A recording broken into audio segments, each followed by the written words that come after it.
Good morning, everybody.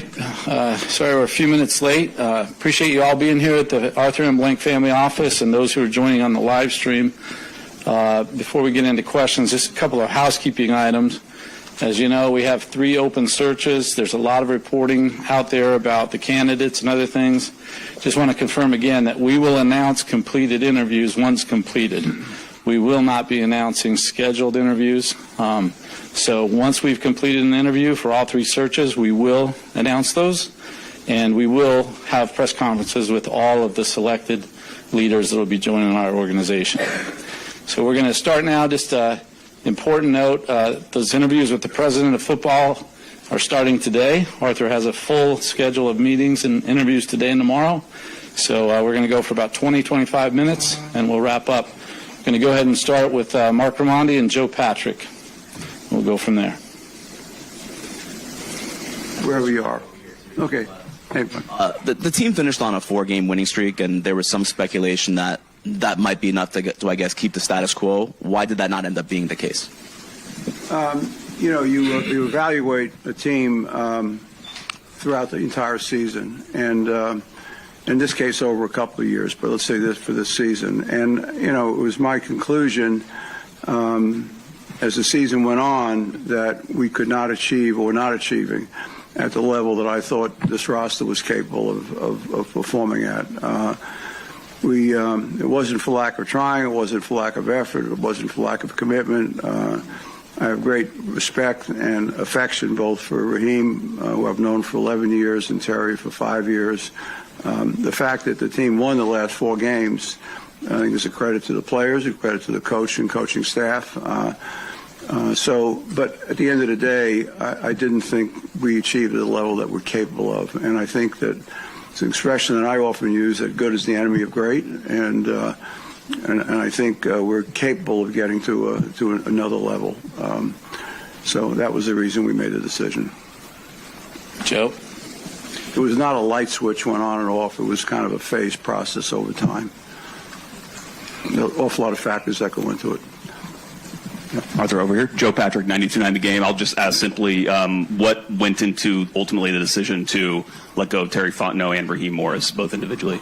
I'd give, it's just a similar answer. I just concluded that I didn't think that those 2 gentlemen, as fine of people as they are, as much as I care about them personally and their families, et cetera, that they were providing the kind of leadership at the level to get us to the next level. And I felt that given the quality of the young players we have on offense and on defense, and some seasoned veterans that are excellent as well, that we needed to move forward both in terms of a change as a head coach and a general manager. Very tough decision. It's a performance-driven league. All sports are, and certainly NFL is no different than that.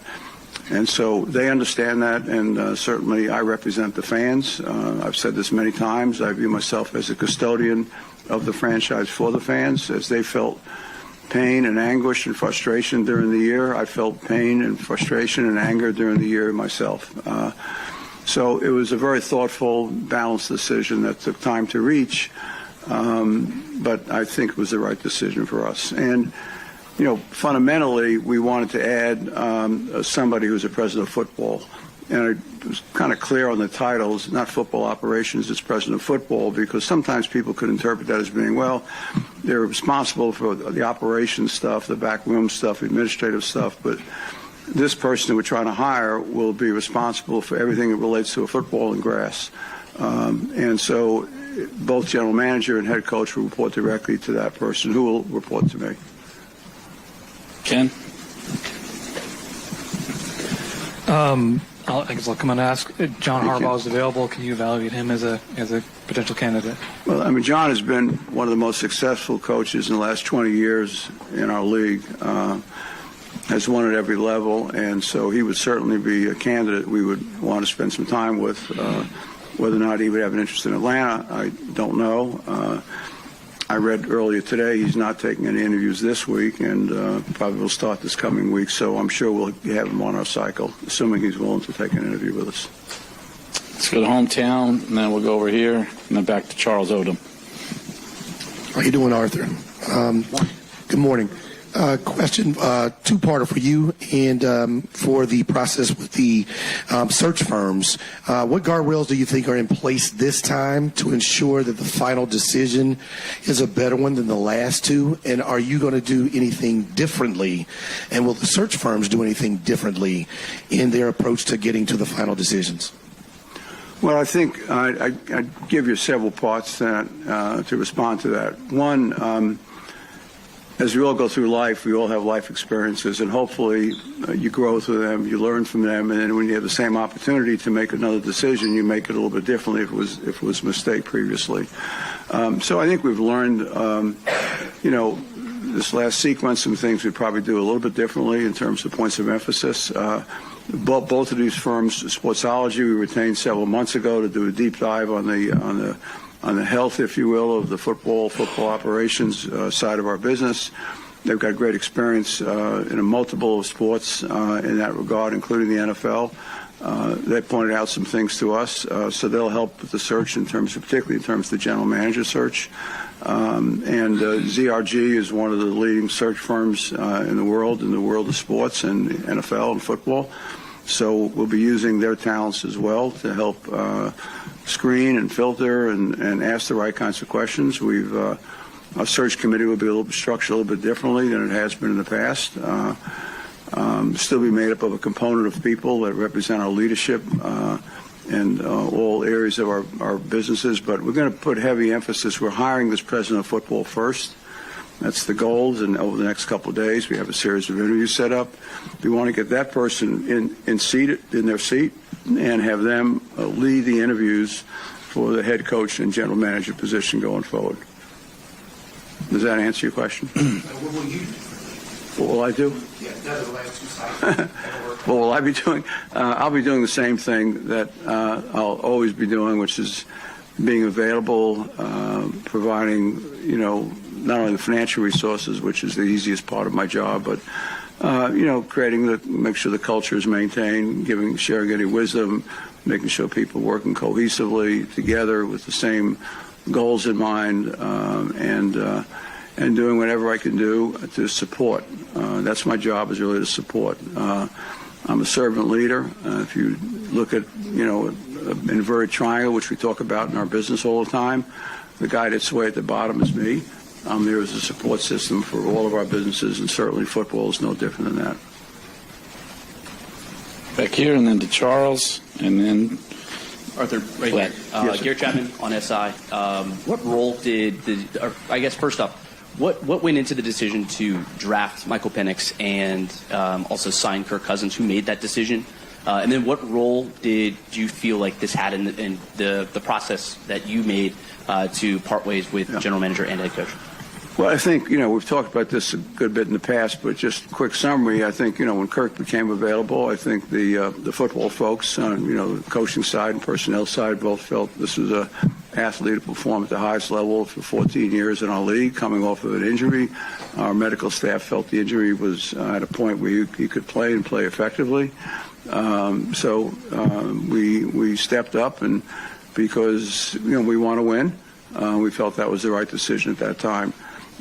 We drafted Michael because at that time we felt and still do feel that Michael was one of the most talented quarterbacks in the draft, and that thinking about the future and not going through a lull, we didn't have a franchise quarterback in place, which is a version of, I don't know what the right word would be, but it's a very difficult position to be in the NFL. It's hard to win in the NFL without a franchise quarterback. It doesn't have to be great. It has to be really good and solid. So we felt that someone like Michael we could draft, bring along for a couple of years. At some point Kirk might age out. Really hasn't. He played well. Again, the first half of last year, certainly, we were 6-3 and 2-game lead in our division. Before his play changed, and Michael stepped up in the first part of this year. So we look forward to having Michael back. He's had good surgery. We spoke to the medical staff. It seems to have gone well. Kirk, we'll see what will happen with him going forward. But there were decisions about winning now over the next 2 to 3 years, and then bringing in a young quarterback and not putting the pressure on a rookie quarterback to have to perform at that level, but giving him an opportunity to learn under an experienced, seasoned veteran guy who has really been a great leader for us, I will say, over the last couple of years, both that he was playing in a support role to Michael last year, and then this year, support role to Michael and stepping up and playing at a very competitive level for us as well. I will go Charles, Ladd, and then Bailey. Since your interviews begin today for president of football, can you talk about what makes the ideal candidate? What are the qualifications, and are you open to considering someone who has no front office or executive experience? I think the second part of your question has to do with Matt Ryan. My answer to the second part of the question, Matt is somebody we've had a long relationship with. We've continued to talk with. He is one of the candidates we'll be interviewing. My response to that would be Matt Ryan came into the league as a rookie in 2008, ended up leading a locker room of 53 for 14 years, leading in a huddle, being a great player, leading players, supporting coaches, etc. So his EQ and IQ when it comes to football is extraordinarily high. I've known Matt personally since 2008 and his family, and he's an outstanding individual. Great community leader, and the kind of person you'd certainly would want to consider in that position. But we have other candidates that we're interviewing as well over the next couple of days, starting this afternoon, this evening, and going into tomorrow and tomorrow night. Ed? Yeah, Arthur, what did the consultants tell you about, the organization that led you to change the dynamics of the infrastructure, and or is the hope that this will stop the streak of 8 losing seasons? Mm-hmm. Well, I think they pointed out there were certain areas, without going into the detail, that from a support standpoint and building a roster and the quality of the analytics and some other areas that we could definitely improve upon.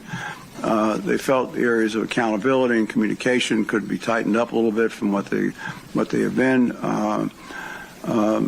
They spent a great deal of time. They interviewed close to 30 people, all one-on-one interviews with essentially everybody in the building, not with the coaching staff. With Raheem they did, and with Terry they did, but a lot of other folks they did. And they shared a very detailed report that was written with a lot of quality and drew certain conclusions, which I had a sensibility about myself before, but it was good to hear it confirmed as well. So that was all part of the process. But at the end of the day, the decisions were mine to make, and it was all part of the input that was important to me.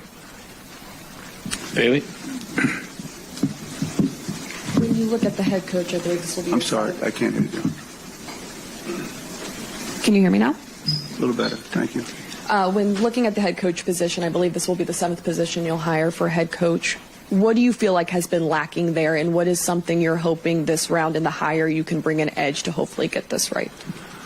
Well, I think we've gotten a lot of things right with a lot of coaches over the years. I mean, I look back at the period of Mike Smith and Dan Quinn, and that those years when we had no history of winning. We won consistently during that 12-year period of time. I think you learn something from every experience you go through, and try to fine-tune the model and try to refine it and make it clearer as to what your expectations are. Make sure there's clear communications, the same vision. You're holding people accountable. Holding people accountable in a performance-based business, which is what the NFL is really important. It's easy to say that. Sometimes it's hard to do that because you're in a foxhole every Sunday. There are bullets flying all over the place, some at you, some you're shooting, and so you develop this mentality of being together. So at times, I think that people, in my view, over 25 years in the NFL, there can be too much of a weight on loyalty and not enough of a weight on performance and holding people accountable in a more reasonable period of time. But, you have to be patient, too, because you're dealing with system changes, you're dealing with new players, you're dealing with new orientations with players, moving them around. So change for the sake of change is very penal in the NFL. You want to be very thoughtful about it, not only on a personal level, but because it can impact the team in a negative way.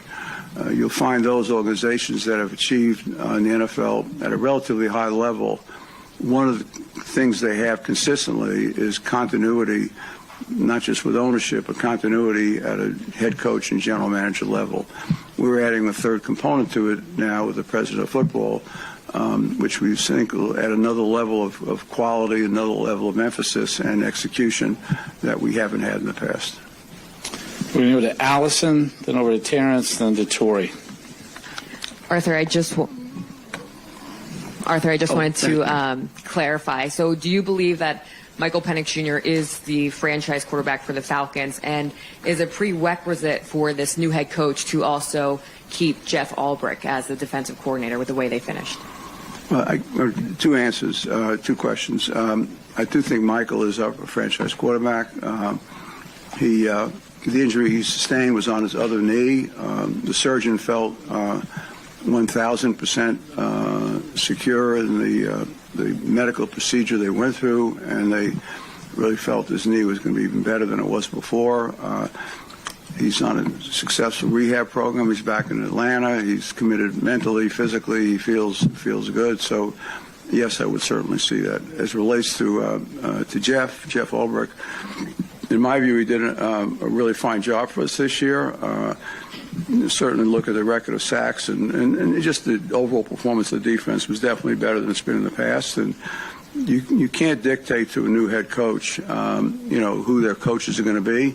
But I certainly would recommend to a new head coach that they consider Jeff based on his track record, not only here, but his track record before with us in Atlanta. They went to New York, and his experience there for certainly a couple of years was at the very top of the league, too. So, I would certainly recommend somebody consider him. But it's not something we can require or mandate. The right head coach is going to want to put together their own staff. And they'll be working closely. In this case, it's not the president of football won't do the head coach's job, but it'll have a working partner who has great football knowledge in that position that they can help build the staff with. Terrence, Tori, then Josh Kendall. Yeah, Arthur, in the more than 20 years you and I have been talking, you've always been highly customer focused. Yep. So given all the no-shows the last 2 or 3 years, how much did that factor into your decisions, as far as the organization is concerned? And the second question would be, Raheem has mentioned a couple of times that when it came to the quarterback situations, that it was an organizational decision. Mm-hmm. So how much were you and Rich involved in that as opposed to just Terry himself? The answer to the first part of the question, when you have no-shows, that's not a problem. It's an indication of a problem. So it's like, there's a fire caused someplace, or what caused the fire. So that's the reason for the changes, is the cause of the fire, not the fire itself. But we definitely, we're here for our fans. I tell our players, whenever it's appropriate time, I just remind them, without fans, either watching them in person or watching them on TV, we have 22 guys playing sandlot football. And so they understand that. And so, and the fans give us more than the resources. They give us their time, their energy, their passion, their commitment, their family time. They give us a lot of things. So we owe it to them to step up and make the right decisions in their behalf. And I always view the fans as sitting on my shoulders, all of them, and looking at the decisions that I'm involved in and any thoughts that I'm sharing. What are the views of the fans? Doesn't mean they drive the franchise, but it means they're obviously one of the major reasons we're here. The second part of your question was about, okay. When you're making decisions, and I would say this is true for every owner in the National Football League. I know them all for, a long period of time. When you're making significant decisions like the Kirk Cousins contract or probably who you're drafting in the first round, those kind of things, it becomes an organizational decision. I've been part of certain situations where that was not the case, and the result of that is never healthy. It's never healthy for the organization. So you want the organization to see the same vision, to buy into it, to support it. to all be in lockstep on those kinds of things. It doesn't mean you agree on everything. It means you have healthy debate before you make the decisions, but once you make them, you move forward together in support of those decisions.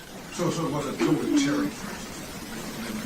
No, I mean, we would never have a situation in my 25 years, so I don't think it'd be healthy any place in the NFL or any organization for one person to be making a decision that's going to affect everybody in a variety of ways at a fairly deep level without input and guidance and shared wisdom from other people. At the end of the day, somebody has to make that final call, and I understand that, but it's not normally going to be one person. Tori, Josh, and then Gabe. Kind of to that end, when it comes to the president of football role, I know we've kind of talked around it a little bit, but what led to the decision to add that to the organizational structure, and what are attributes within an individual that could lead to success within that role? I think one of the reasons we felt it was necessary is that I'm not involved on a day-to-day basis in our football business. I'm involved, but not on a day-to-day basis, and shouldn't be. Because I have authority doesn't mean I have the knowledge. So we can never confuse the two. And if you get a leader who's in that position, they get confused. They can really make some bad decisions. So I've never been confused about that. So we wanted somebody else to have input and guidance and hold the accountability and work closely with the head coach and general manager to build their capacities, the coaching staff, and building a roster, making sure it's consistently held within the vision that we have for the team, how we want to play ball on the offensive side of the team, on the special team side, on the defensive side of the ball. So that's the biggest role that person will play. And if we bring in the right person, it'll make a big difference in my view. Obviously, you still got to hire the great head coach, the great general manager. And the president of football will not be doing their jobs for them at all, but will be holding them accountable and giving input, wisdom, and guidance where necessary. Josh? To make sure I'm clear, Yeah. the quarterback, the fact that the Kirk Cousins, Michael Penix sort of dual additions didn't work out or haven't worked out the way you'd hoped through the first 2 years, was that part of the factor in firing Raheem and Terry? No. I mean, this is a, and that's a clear no. This is a performance-based business. I mean, I'm disappointed the way we ended this last year. I mean, the year before this current year. But we ended up not performing well at the end of the year. We were in a strong position. This year there's a lot of peaks and valleys, too many peaks and valleys, too many levels that were not consistent throughout our play.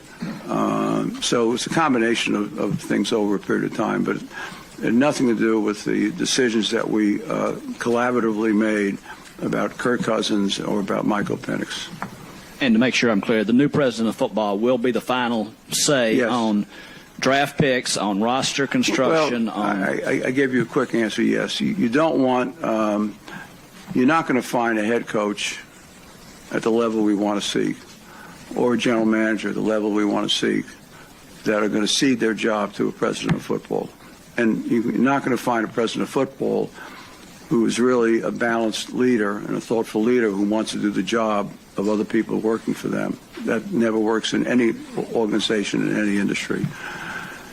So the general manager will do his job, the head coach will do their job. They both will be accountable to the president of football. So there'll be dialogue, exchanges, ideas, et cetera, but at the end of the day, you want the head coach and general manager to have the final say in their areas of responsibility with the input and guidance from the president of football. And finally, forgive me, given your track record with Rich McKay, was it a difficult decision for you to sort of fully remove him from the Falcons' decision-making process? Well, I mean, Rich has a long storied history in the NFL. It goes back well over 30 years, but with us, over 20 years, and we won a lot of games when he was our general manager. He was part of that whole transition. He's moved on to a whole bunch of other really important things for us. He's CEO of AMBSC. So what does that mean? It means that he's involved in the World Cup. He's involved in soccer, both Atlanta United and the new NWSL team.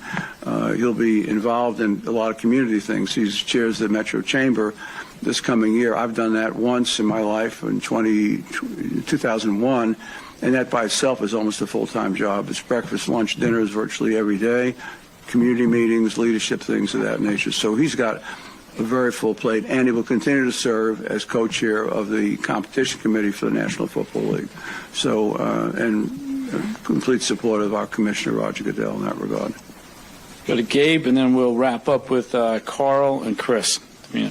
There are now 8 head coach openings. Say again? There are now 8 head coach openings, and some of these candidates are going to have options. Mm-hmm. What do you feel separates this team in this situation from the other vacancies? I think it's a really good question. I think what separates us, and somebody will have to make a decision on their own judgment about the quality of the ownership, et cetera. But that is always a factor. I would say that generically, not because I'm sitting here, but to people who are in a head coach, GM position or position of football, president of football, versions of that. And there are a number of those around the NFL that exist in 3 or 4 or 5 other teams now. They want to know they have stability at ownership. They want to make sure ownership is committed financially, emotionally, culturally, and provide the support that's necessary for them to be successful.